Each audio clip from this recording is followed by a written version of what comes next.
Ciao, benvenuti sul mio canale Mano Libera Atelier di Barbara. Questo sarà il primo video dedicato ai lavori di maglia. In questo primo video vi insegnerò come iniziare i vostri lavori.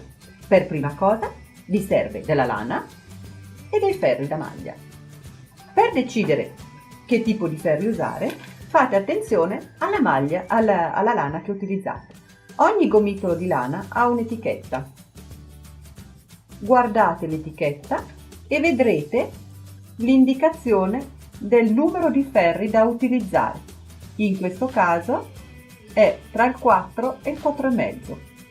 Queste sono le indicazioni di base, però volendo fare un lavoro molto più morbido potete aumentare il numero dei ferri.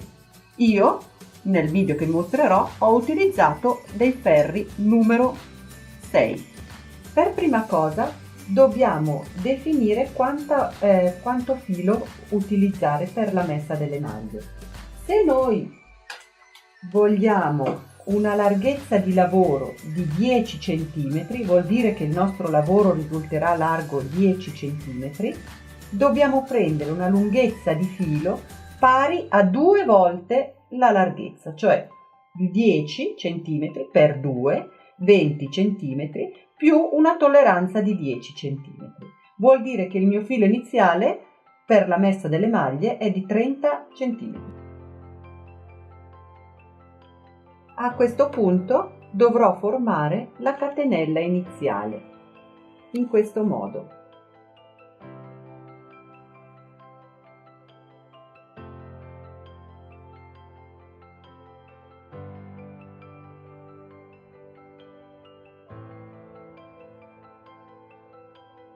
E la infilo nell'ago. Questa è la catenella iniziale. Ora, e procedo alla messa delle maglie.